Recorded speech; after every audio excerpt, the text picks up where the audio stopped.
On February 10th at approximately 1:20 p.m. Pacific Standard Time at Tumbler Ridge, RCMP received a report of an active shooter at Tumbler Ridge Secondary School. A police-initiated public alert, PIPA, was issued as officers responded. Police from Tumbler Ridge RCMP and surrounding detachments responded immediately, with members from the local detachment arriving within 2 minutes of the initial call. Upon arrival, there was active gunfire, and as officers approached the school, rounds were fired in their direction. Officers entered the school to locate the threat. Within minutes, an individual confirmed to be the shooter was located deceased, with what appeared to be a self-inflicted gunshot wound. The suspect has been identified as 18-year-old Jesse Van Rootselaar, who is a resident of Tumbler Ridge. 2 firearms, a long gun and a modified handgun, were recovered by responding officers. Determining the origin of these firearms and what role they played in the shootings remains a significant part of the active and ongoing investigation. Multiple victims were located throughout the school, along with approximately 25 individuals with possible injuries. Once it was determined to be safe, officers evacuated over 100 students and faculty to a local community center, while police continued to assess whether any ongoing threats remained. Those with potential injuries were transported to the local medical clinic for triage and assessment, and 2 victims with significant injuries were transported to hospital via air ambulance. Following a medical assessment of the individuals, no discernible physical injuries were identified for those that remained at scene. I'd like to correct some information that was shared yesterday and to clarify that 9 people in total are deceased as a result of this incident. Initially, it was believed that one of the victims, a female with significant injuries, who was transported from the scene by our members and then transitioned to paramedics, had succumbed to her injuries. Police have since confirmed that is not the case. She is alive and was one of the 2 female victims that were airlifted to hospital. Both of those victims remain in serious condition. The deceased victims from the school include an adult female educator, 3 female students, and 2 male students between the ages of 13 and 17. 2 additional victims, an adult female and a male youth, were located deceased in the local residence. The BC Major Crime Unit has assumed conduct of the investigation and is working to determine the full circumstances surrounding this tragic incident.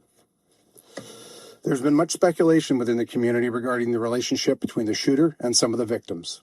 All of that remains part of the active and ongoing investigation. We are not in a position to publicly confirm any specifics at this time. Additional resources have been deployed to Tumbler Ridge to support both the investigation and day-to-day policing operations, which continue with the assistance of our neighboring detachments.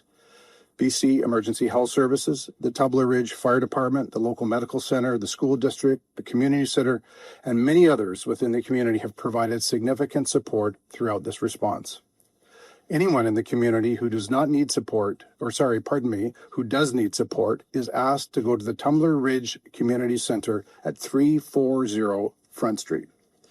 We understand the community has questions, and we understand they want to know the motive behind this tragic incident.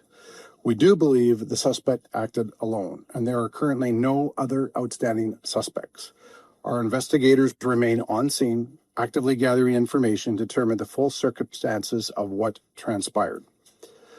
This is a deeply distressing incident where 9 individuals have senselessly lost their lives. Our thoughts are with the families, the loved ones, the first responders in the greater Tumbler Ridge community, and all those impacted by this tragic incident. It is believed the victims of that residence and the suspect are family members. The female adult victim is the mother of the suspect, and the youth male is the brother of the suspect, or stepbrother. Police had attended that residence on multiple occasions over the past several years, dealing with concerns of mental health with respect to our suspect. I can say that on different occasions, the suspect was apprehended for assessment and follow-up.